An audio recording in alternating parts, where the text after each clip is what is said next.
Welcome to the Bargain Bin, a bad video game podcast. I'm Aaron Hillsamer. Joining me on the panel today are PJ Steblin. Hey. And Andrew Darling. Hello. And today we will be discussing Metal Gear Rising: Revengeance.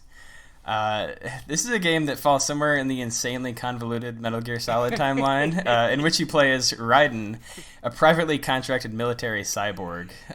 This game has a corrupt senator, a plot to harvest child brains, some big-ass robots, and a weirdly high number of references to 9/11. But mostly, you just cut the shit out of everything with a big sword. Does that pretty much sum it up, guys? That sums it up. Oh, wonderful. Perfect. Is that on the back of the box? Did you just read that off the back of the Yeah, I'm just reading straight off the Xbox 360 case here. So this game, like most of the entries that you'll see in the bargain bin, had a troubled development. It originally started development at Kojima Productions as a Metal Gear Solid game. I believe it was called Metal Gear Solid Rising. Mm-hmm. They announced it at E3 2009. And then, kind of radio silence for a while. They announced in 2011 that it was going to be Platinum Games that developed this game instead of Kojima Productions. Platinum Games developed Bayonetta and Vanquish, some other action and fighting games. And Platinum actually went on to just revamp the entire game. I think they kept most of the script, but they changed pretty much everything else. And the game was finally released in 2013, so 4 or 5 years after it was announced. Yeah, I mean, I don't know if that's a normal timeline for a Metal Gear Solid game because they're all really long and complicated, but it seems like it definitely had a rough go of it. Yeah, they definitely did a do-over as soon as it changed hands. I think to probably I think to just fit the development style of Platinum, who changed the mechanics to fit their what they know how to do. I imagine. I was going to say, I think it's interesting that you see a lot of games change hands like this, and then they end up in development hell. Perfect example, Duke Nukem Forever. It starts at one developer, and then it gets handed off, and then it never gets completed for one reason or another. Right. So the fact that it went from Kojima Productions to Platinum and actually came out, I think is it's interesting. I don't know the exact timeline. Well, I guess we do. It started in 9. Yeah, if you split 2009 up until its release in half and assume that Konami spent about half the amount of time on it, it's actually a pretty standard amount of time. So yeah, that's a good point. So we're going to get into what we think about the game, obviously, but I just wanted to say, because this is a little bit unique for the bargain bin, and that it actually had pretty good reviews when it came out. I guess I was kind of surprised to find that out, but we'll get into that. But I pulled a couple of quotes here to give you a feel. So IGN said, "It's simple, fast, and clean with enough supporting content like additional weapons and secrets to encourage a campaign replay." And Eurogamer said, "Revengeance is the future of high-octane entertainment, a game that blasts out of the gate and simply doesn't stop until the final strike hits home." Oh. So it had, reviews mostly in the 80s or 8s out of 10 for the most part. Pretty positive all around. Yeah. Are you surprised by that? And what do you remember about this game's release?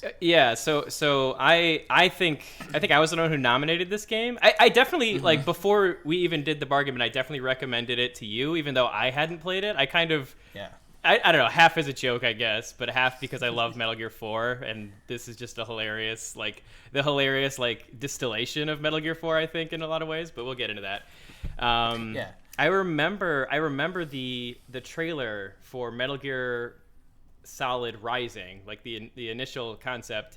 I think they must have played it the Spike Video Game Awards or something, because I remember it being very short and vague, and I remember talk about it after that was a lot of, they were sort of comparing it to Arkham, the stealth was more Arkham style, whereas sort of a Predator stealth. I think probably they said that because there was no other comparison points at that time. Arkham was pretty groundbreaking, and I don't know if that ever was true or not, but I can imagine them being oh, well, this is kind of you're murdering dudes from the shadows, so we'll call it that or whatever. And then, I do remember when they renamed it, and I was a little worried because I was actually pretty excited when they attached Arkham mechanics onto the name. I was oh, that's two of my favorite things at the time in 2000, 10 were Arkham and Metal Gear 4, so I was pretty stoked. And then it kind of like the hand change took a long time, and Platinum kind of didn't release it until it came out like years later, and I missed it, I guess. But I always knew about it because like there are always like GIFs and shit of all the wacky shit that happens in this fucking game. So it was always in the back of my head as like, I should probably go back and do that, and that's kind of where this whole its inception into the bargain bin came from. Even though, I did assume that it did bad. I assumed that. I mean, it didn't sell well enough for them to make a sequel right away. So I guess it didn't do hot in like market. But as far as like reviews and stuff, people seem to like it okay as an action game, which is surprising to me. But yeah, I mean, so you bought me this game, I think, for Christmas one year. I want to say like 2015, 2016, and like it's everything from the name to the cover.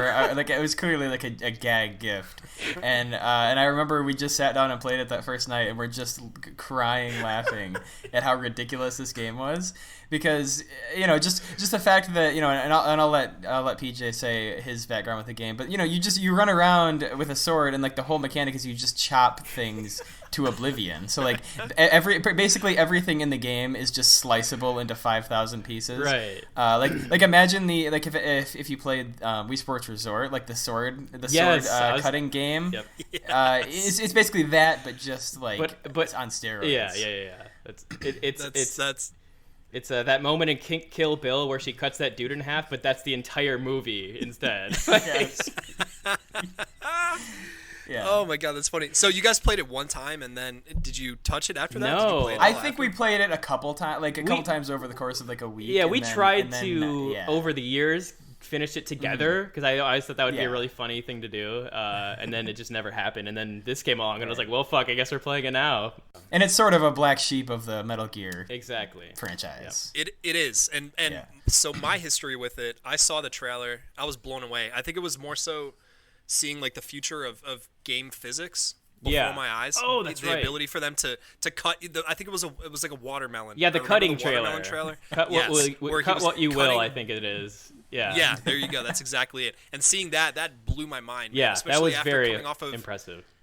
The high of Metal Gear Solid 4, I love that game. Yeah. Aside from the cutscenes, which were, it was its own, it was its own thing. It should have been released separately as its own thing. But just seeing that trailer got me super stoked. And then once like the development process started and it's shifted over to Platinum Games, I was familiar with Bayonetta. I don't know if you guys have played Bayonetta. No, this is actually my first Platinum game actually. Oh, it is. Okay.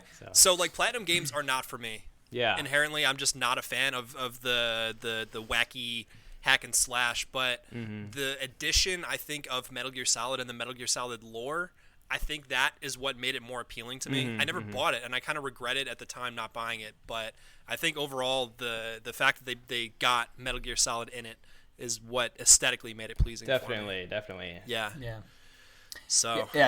Yeah, so aside from a couple hours of Metal Gear, this is the only Metal Gear Solid game I've ever played. So I should put that out there. Incredible. So the story made no fucking sense to me. Yeah, like, I was wondering because they I was surprised at how often they make like sort of like secondhand reference to the events of Metal Gear 4. They even like abbreviate important organizations in Metal Gear 4 and don't bring it up, or like from Metal Gear 4 and don't really allude to it, which I was wondering how much you would follow of that. And the plot it's not necessarily a sequel, but it does still live in that world very much, and it still borrows from it a lot. So I was curious as to how you would manage. Because even having played Metal Gear 4, I wasn't sure exactly what the fuck was going on. Right, yeah, it's clear the plot is pretty incoherent anyway. Yeah. But it's just to give a little feel for anyone who hasn't played it, it's a very RoboCop world, I feel like. Except like where everyone's a RoboCop. Like most of the characters in the game are cyborgs. They all have barcodes on their head, which is pretty cool. Yeah. Or like on their chest or something. Everything is run by like shadowy corporations, like the militaries, the police force, everything. Yeah. And it's just like there's you've got a companion who's this like really cool robot dog who's really smart and like makes literary references and stuff. And it's So I guess to try to give a synopsis of the story, there's a group who is associated with the U.S. government, and they're harvesting the brains of child cyborgs. And there's a really bad senator who goes completely crazy at the end. And that's all I got. I don't know. I had a hard time. I watched all the cutscenes. I didn't take notes or anything, but it was there was a lot more to it than that. But I don't feel like much of it really added up to anything. There's definitely a lot of. I mean, for having come out in 2013, I was kind of surprised, which is why I think maybe the script may have been kept from 2008 or whatever when it was being written, because like I said, there's a ton about the Iraq War. There's a lot about it's fucking crazy how much like Bush did 9/11 this fucking game is. It's it's really crazy. Like everything from that to like the soundtrack, which we can talk about, but it's just like this really bad like nu metal soundtrack that feels very early to mid 2000s, not 2013. Like, absolutely. Even if it had come out like shortly after it was announced in 2009, I feel like it would have been like weirdly out of place. But I kind of like it for that. I really do. I don't know. I think that the nu metal like you're talking about, I think it perfectly fits the gameplay. Oh, it does. Yeah. I think it's a perfect marriage. I really do like it actually. Yeah, there's that one fight where you're at the fuel depot, and you fight what's her name with the little, I can't even remember her name, but it's like Evanescence, and I'm just I'm just jamming. I'm cutting off her arms, and it's like Evanescence. I don't even know who it was, but it just felt like Evanescence. Yeah, it was like an Evanescence ripoff. Yeah, exactly. It was so good. There's even like fucking vocals for the tracks. Like, most video games, it's just like here's some sick ass music, but no. Right. At the midpoint of the boss, when like in other games the boss gets like a bigger health bar or some shit, it's like no, actually just the music gets fucking more badass. It's like the vocals kick in, which is really great when you have to fight the same boss fight 25 times. We'll get to that. I don't want to tip my hand too much, but yeah. All right, so I guess I want to start with PJ, and let's just talk about the gameplay. Did you have fun playing this game? So funny story, I could not find my Xbox 360 controller. I was playing on PC, right? And playing keyboard and mouse made this game unfucking playable. Oh dude. No! It was, and the first things that I wrote in my notes, I wrote Metal Gear Rising, where to begin? Controls, whack. Gameplay, whack. Cutscenes, whack. Characters, whack. I was so mad with the controls that I was ready to just delete this game off my hard drive. I was so mad with how it played. So I ended up finding an Xbox 360 controller, and the controller made the game infinitely more fun. I had a blast. I actually had a blast playing it with the controller, so it's not as bad. And my notes really don't reflect my final thoughts, so I'm gonna wing this a little bit. All right, you ready for that? Yeah, you're gonna rip. Overall, I think the game isn't terrible. I don't think it's the best. I think it's a lot of fun. I think it was cool that you get to have this other side of Metal Gear Solid that you haven't really gotten to see before, in terms of the gameplay, in terms of the way that the story plays out. I didn't actually beat it though. That's the thing. I never got to the end of the narrative. I got stuck, and I actually was having way more fun with the VR missions that are that are in the game. I actually had a lot of fun with those. Yeah. But the one thing that I noticed, and like I couldn't help but do it, and I felt like I was cheesing the game the whole time. But if you like, part of the gameplay, part of the combat is parrying. Like that's like the main focus of the combat is you have to parry, and then you can like rip a dude's spine out of their whatever the Zandetsu moves, where you rip their spine out, and you can like you refill your health or whatever. Yeah. I found myself the entire game either running in ninja mode, holding down the trigger, or just like flicking the stick and just parrying every attack. Yeah. So that was I don't know, that wasn't great, but overall I think the game was a lot of fun. I still plan on beating it. I actually ran out of time, but I plan on beating it. So okay, good. Yeah, I had sort of a similar experience to you as far as finishing the game. I probably played it for longer than you. I put in about 12 hours, and I think that, which I'm probably exposing myself as like a bad gamer here, because I think that the campaign's only supposed to take like 6 or 8 hours, but a couple of those bosses really fucked me up. howtobeat.com says it's 6.5 hours, so you're not too above the. Well, that's double. I don't know. I will put my calculator for you. What did you say? 12. I think you said 7. 12 hours. Oh, fuck. No, 12. 12. Okay, Yes. So like double. Yeah, double. it's only And I twice as am long. currently still trying to beat the final boss. Okay. So yeah, there's a little story to go with that. There's a lesson for the kids out there. So Sundowner is a boss that you fight like maybe 2/3 of the way through the game. Right. He's just like a big dude. He has a shield with an explosive quality. So if you hit it in anything but the right way, it explodes. Yeah. And I probably played that for 2 or 3 hours one night and just getting angrier and angrier. I just couldn't hit those like quick time blade mode that you need to do to take out the shield. And I was just eventually turned off the Xbox in frustration and just went to bed like mad. And then the next day I sat down to it and just beat it on the first try. So the lesson here is sometimes just put down the controller, kids. Just walk away from the TV, live your life, and the game will be there, and things will get better. Yeah, that's incredible. But I think a big chunk of my time was spent between him and the final boss, just trying to nail those guys, and I had a hell of a time. But other than that, I mean, the combat's good for the most part. I agree with PJ. I played it on an Xbox 360, so I had the Xbox controller too. And yeah, there's the blade mode feature, which I think is what this game's most known for. You go into kind of a slow-mo, it's like bullet time sort of, but instead of dodging bullets, you're able to just swing your sword 50,000 times. And it's really great when an enemy is near death or at their death, because you actually do cut them into pieces, and it's completely ridiculous. Because you get to see the physics of like all their bodies splintering into tons of pieces. It's crazy. It reminds me of Resident Evil. That laser scene that like cuts through the Resident Evil movie. You know what I'm talking about? Yes. Yeah. But the one thing, I think the big discrepancy there, and maybe this is why I had trouble with the bosses, because it took me a while to realize this, was that the sort of like furious hack and slash thing that they're encouraging throughout the whole game doesn't work for some of the bosses. I found that the harder bosses really rely a lot more on like patience and parrying and like timing, and if you try to go into blade mode really at all, you will just get destroyed.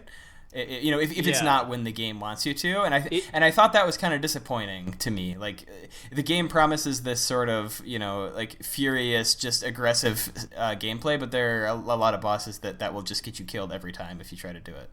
Yeah, and to the point where you really only enter blade mode in the boss fights when it prompts you to. Like there's a specific, and it's usually the finish, and it's kind of actually not necessary at all. I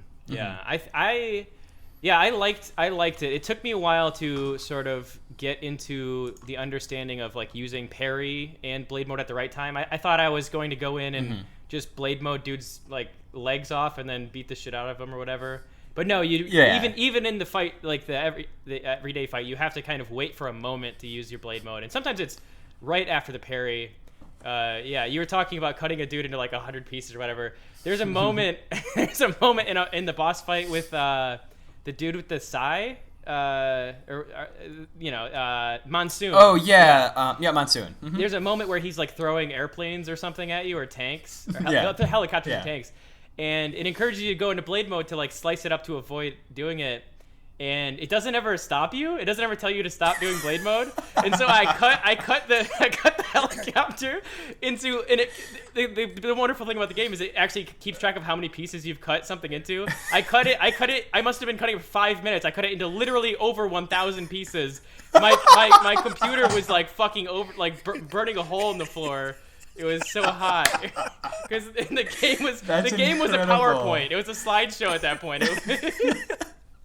I gotta say, I thought about doing that, but I knew I wouldn't have the stamina. I'm really impressed that you took it all the way. I was just kind of, I don't know. I was just kind of seeing if it would let me do it, and it did. And I was just sitting there like, this is the best video game ever. I fucking love it. That's awesome. I agree that like once you get into a groove of like knowing, okay, I can just parry this guy and then cut him into 1,000 pieces, that really kind of makes the game a little less fun. It's a little more monotonous. In fact, the game, I mean, once you level up your sword all the way like towards the second half of the game, it's just trivial at that point. Like fighting dudes is trivial. Yeah. Which I think is okay because up until like the up until the last quarter of the game, they keep introducing you to bigger and varying enemies that your upgrade system like keeps it in balance, right? Like you're fighting these super strong dudes, and then you're like, oh, okay, I'll just like figure out their moveset or whatever, and then you sort of get good at them, but then you upgrade, and now you can just take them out way easier. But up to a certain point, your sword is just so fucking powerful that it doesn't even matter really. In fact, I for some reason I had like some DLC to where I was playing as Gray Fox from the first Metal Gear game, who's just okay. It's fucking awesome. And, I got that DLC too. I didn't get around to it yet. Yeah, so I finally unlocked his sword like halfway through the game, and the ability of the sword is that you can cut dudes up without having to go into blade mode. And so the last quarter of the game, I'm not even going to blade mode. I'm just like running by and slicing a dude's legs off, and he's like crawling at me, shooting at me, and I'm like, fuck you, dude. I don't give a shit. Then I just keep going, you know. So yeah, the game allows itself to be broken, essentially, which that's too bad. It sucks when games are like require like player self-control to not be broken trash, essentially.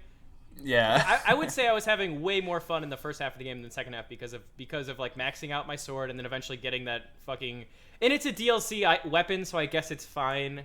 You know, but it's still in the game. You broke the rules of the bargain bin. You're not allowed to be on this podcast anymore. And I'm just mad because you were better than me at the game. I'll say I think there were moments where I was replaying the bosses mostly like 20 times in a row, but I didn't even realize there were healing items in the game until like way later, and then I that fucked me up too. The first boss is extremely hard only because the game doesn't teach you how to play the game very well at all. Yeah. So that Blade Wolf boss like is a complete, and I was actually reading like Kotaku posted an article in 2013 basically like talking about that exact thing. Like this game is really fucking hard only because it doesn't tell you how to play it. You have to like go to the forums, I guess, to figure it out. But. Yeah, even I mean it does does it force you to do the tutorial AR missions or VR missions? I'm not sure. No, you only have to start. Yeah, like maybe one, but you don't have to do I think the other tutorials. It kind of undersells how important parrying is, I think, at the beginning. Oh, 100%. Once you figure out how to parry, fucking game over. You're golden. Well, that Blade Wolf fight teaches you. Yeah, it's supposed to teach you to parry, but it really doesn't at all. I don't think. I don't remember it telling me. And you cannot beat the further bosses without parrying. Like it just it can't happen. Let me not teaches you, but it forces you to do it. Like it's like you're not going to beat this unless you start parrying, dude. Like and that's and that's when I like had to put it down because I could not figure, especially on a keyboard and mouse. I was like, what am I doing with my life right now? Why am I doing this to myself? Yeah. Like man, that was the most frustrating fight ever.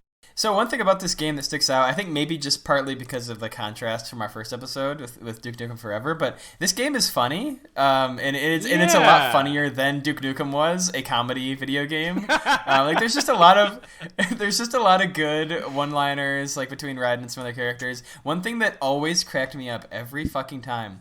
So every time Raiden defeats a boss, his cell phone rings immediately after the boss dies, and it's such a weird like gimmicky thing, but it cracked me up every time. And there's more than one time in the game where the person calling you is the boss you just killed. That you just fucking, you're like looking at their decapitated head, and they're like, they pretty much just say like, either they like acknowledge how fucking cool and badass you are, or they like, no, I still think my ideals are better. Fuck you, I guess. And then they just die. Yeah.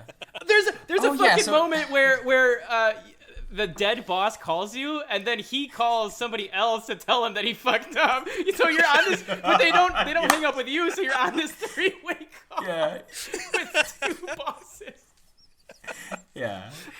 Which I like to think all that wacky shit is just like Kojima stuff that's still in there, like that they didn't change. Like, I want to believe that's true. Cause I think that's the one thing I know about the Metal Gear games is that like there is some good humor, some good kind of wacky stuff in there. I think you can't make a Metal Gear game without having that shit like just seeping out, you know.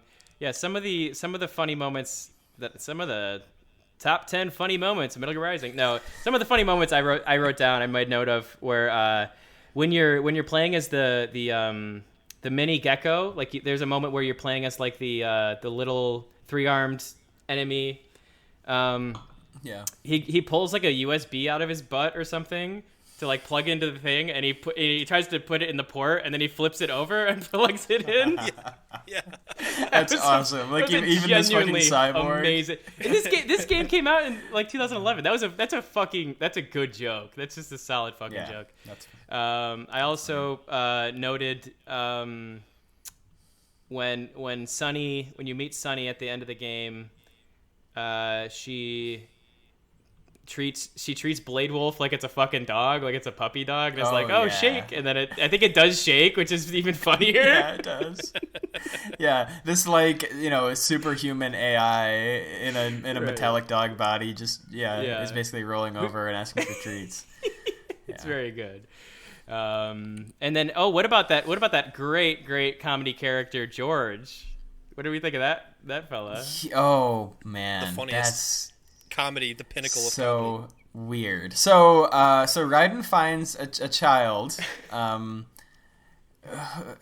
who he's a child cyborg. He's a victim of this company. Like they've kidnapped him, and he's like absolutely a victim of this like military industrial complex. But he's named George after George W. Bush, right? Which is like they tell you that in the game, which is really weird. And like I don't know, he's completely played off as comic relief, even though he's also like the main driver for why Raiden wants to. It's a really weird situation, they give him subtitles even though he's not hard to understand at all, which just felt weird. He's speaking like this. I guess they chalk it up to he's Guyanese, and so he's talking in this like slang English.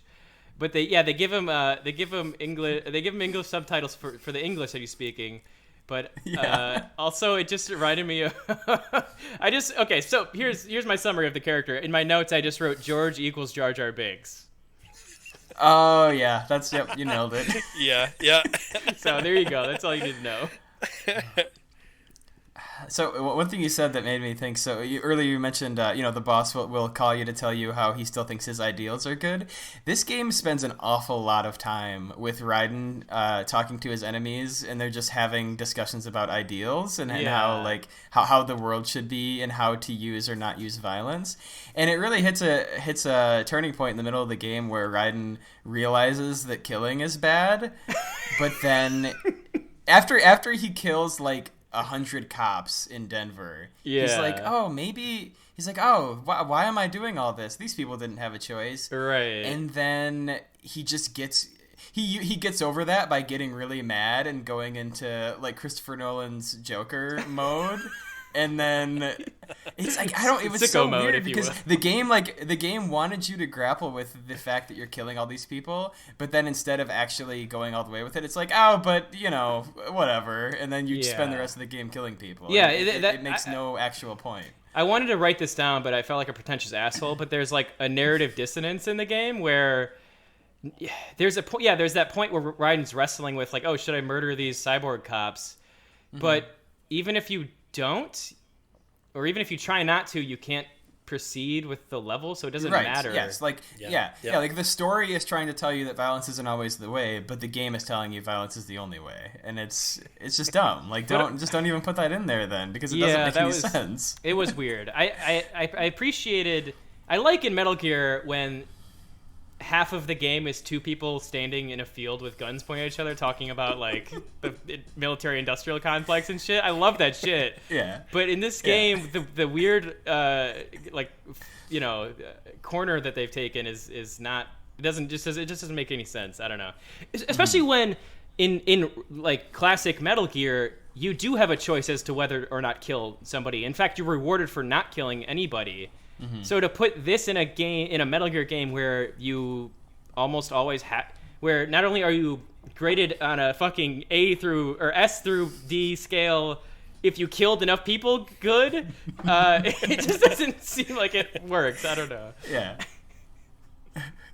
It's very that's one thing about this game is it's very nerdy. Like the numbers and stats are just all over the place in this game. Like every chapter that you finish, like you get hit with this stat reel, and then it literally adds up a high score of like how many guys you killed and how good. It's really odd. That's just a Platinum Games thing or character action game thing, I guess, where you get your score and then.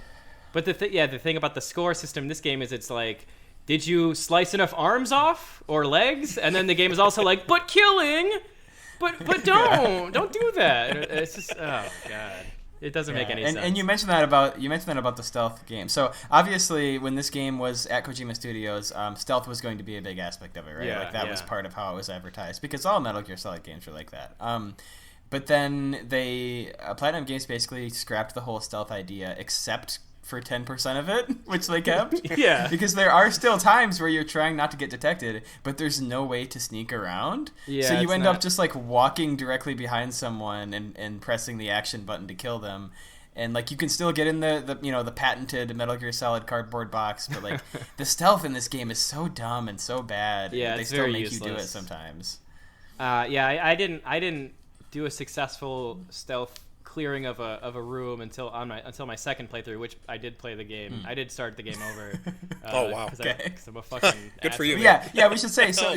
So PJ and I were struggling to finish this game this week, and you beat it like 3 weeks ago or something. Yeah, I the put first like night. you texted me a few days after the last episode, like beat Metal Gear Rising. Like fuck. Yeah, I know. I don't know. It just enveloped me. I didn't leave the Metal Gear Rising hole for like a good 2 weeks. It's all I did. It's all I played. I didn't really watch any movies. I don't know. It was just kind of like it was actually kind of like a refreshing game, which is very weird because it's a dated ass, hack and slash. But I guess I had never really played a Platinum game before, and I don't know. It was just very interesting. Yeah, well, are there any final thoughts before we get into our sort of overall review of the game here? Yeah, actually, I guess. The game has this sort of conflict with itself within the message, but also a little bit with the gameplay where, like you said, it's a game in a stealth series. It has stealth mechanics, but then it doesn't play well to them at all, really.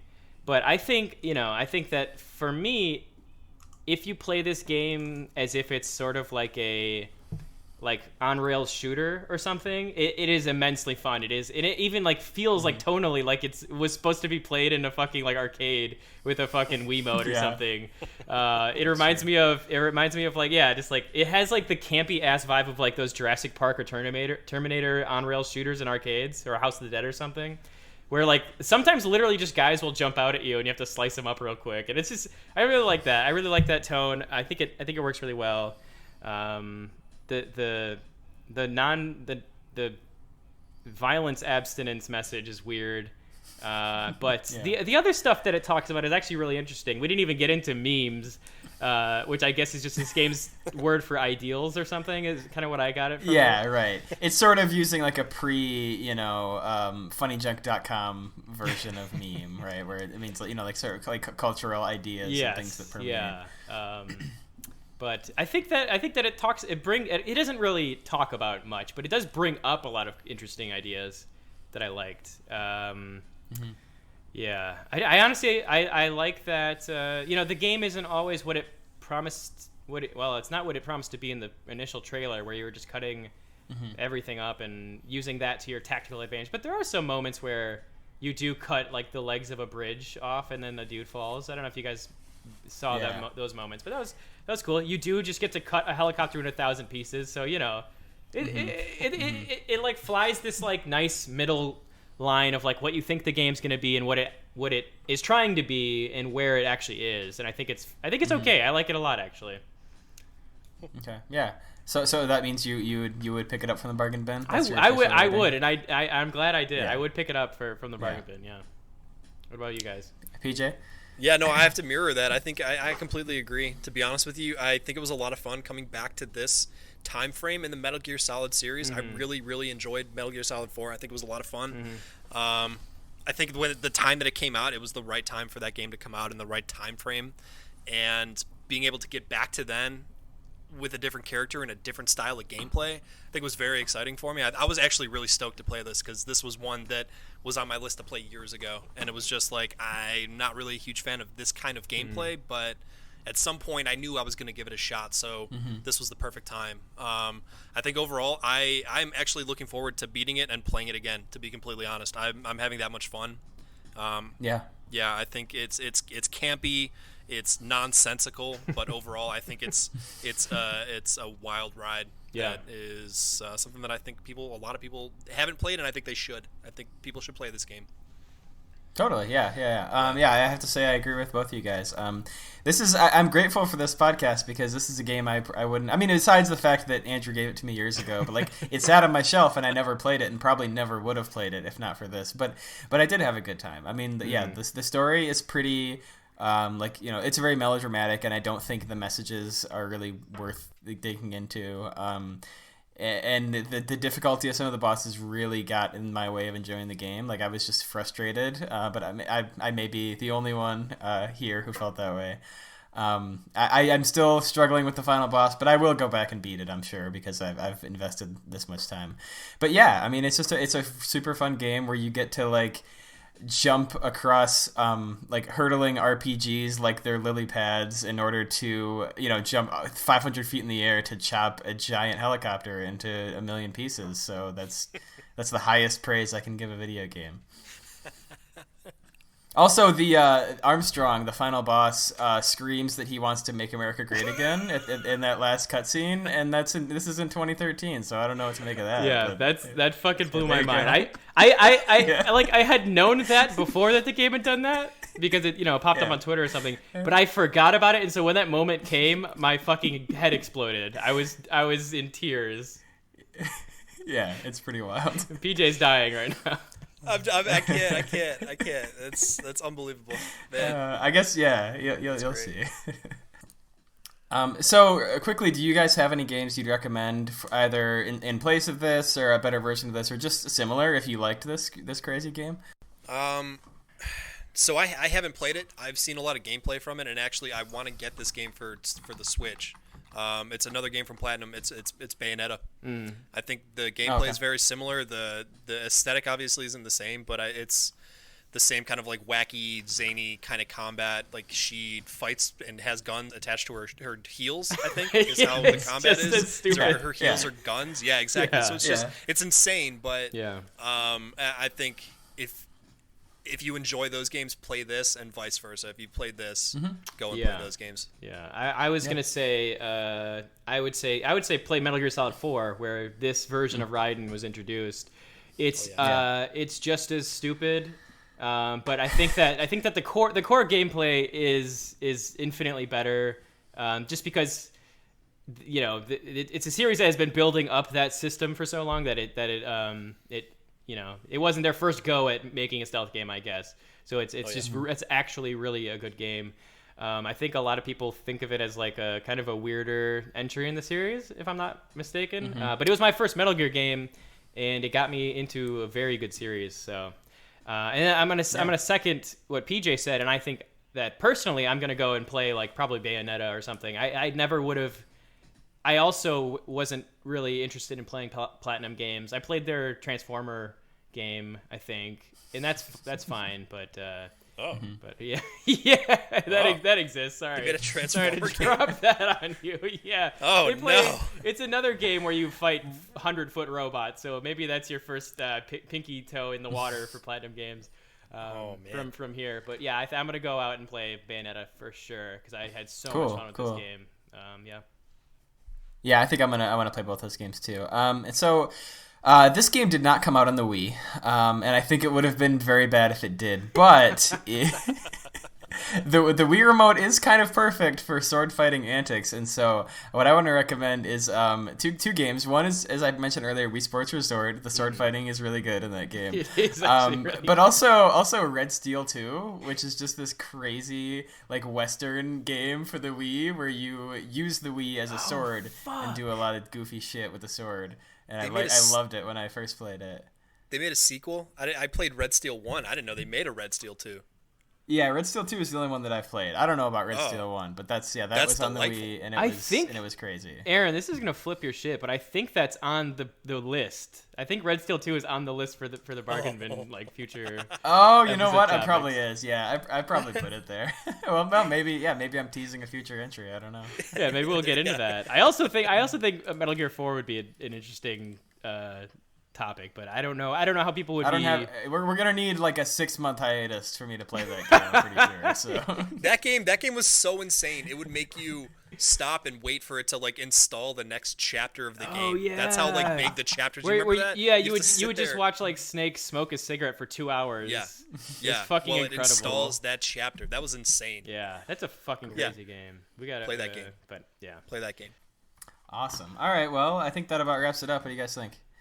Yeah. Yeah. I okay. think so next, our next episode is going to be on Mighty Number 9, the 2016 kickstarted action platformer. I'm pretty excited about that. I don't know really anything about it. I think I'm just gonna install it and play it blind. So we'll see how it goes. Same. That's a good so idea. yeah, you can. Have you played Metal Gear? What's Have that? you played Mega Man before? Have you played Mega Man? I have played no Mega Man. No, not okay. at all. All right. Yep, same here. Good, then you're in for a real treat. Mm-hmm. You're in for a treat. Andrew, did you want to talk about that? Our little feedback that we got for the last episode. Did you want to? Oh yeah, sure. So I posted the first episode to Reddit. The podcast's subreddit, and it was in this sort of post your shitty podcast here, and we did, and the guy, I guess one of the moderators liked the show enough to like kind of pin it to the top of the subreddit, and I'm not just bringing this up to fucking say how cool we are about our fucking podcast, but one comment specifically just killed me. It's really funny. They said. They have Comic Sans in their part of their cover art. I cannot get behind this podcast, which is fair. Yeah, I mean it's the best font for what we're trying to do here. Yeah, I think tonally it's fucking spot on. Although a little behind the scenes, I tried really hard to do. I really mulled over doing like a Pizza Hut font, but I think we can all agree that would have been too much. Well, maybe someday you'll make an alternate logo for us, and we can use it for special occasions with our Pizza Hut logo. Yeah. All right, so yeah, we'd love to hear from you guys. What are your thoughts about the show? Thoughts about this game? If you played it, that would be awesome. Let us know what you thought of it. We're at bargainbinshow@gmail.com, and we're on Twitter at bargainbingames. You can reach out to us at either of those channels. I am on Twitter at ahillsammer. You guys want to plug your own stuff? Yeah, I'm PJ. This is PJ. I'm at StepDude. Mm-hmm. Not StepDude. I thought at first your handle was like a joke about how you were my stepdude, like my dad married your dad or mom or something, and you were my stepdude. Like I don't know. Anyway, it's a missed opportunity. Yeah, that's pretty good though. Yeah. Let's see if that's taken. I like that. I like the idea of a guy who's like not your dude, but he's your dude by marriage. He's your dude by marriage. Anyway, I am at Fartache, which is exactly what it sounds like. Yeah. That Twitter handle is always written in Comic Sans. I just wanted to say, So something that I think would be really interesting is to get like kind of feedback. Like maybe like a mini review from people who are listening and playing along with us. So if you play Mighty Number 9 and have some thoughts, we'll read them on the show and kind of give more of a like more coverage of the game, I guess. Mm-hmm. Yeah, that would be a cool segment to add. I would love that. Yeah, I think we're now on iTunes, so you can leave us a rating and a review. Yes. Yeah. And then, and just a quick shout out to RoccoW for our theme music, which we are in love with. We'll put a link to his stuff in the show notes. Absolutely. If you enjoy our theme, go check that out. Yep. All right. Well, thanks for listening. Thanks for joining me, guys. And I guess we'll see you next time on the Bargain Bin. All right. Bye. Bye-bye.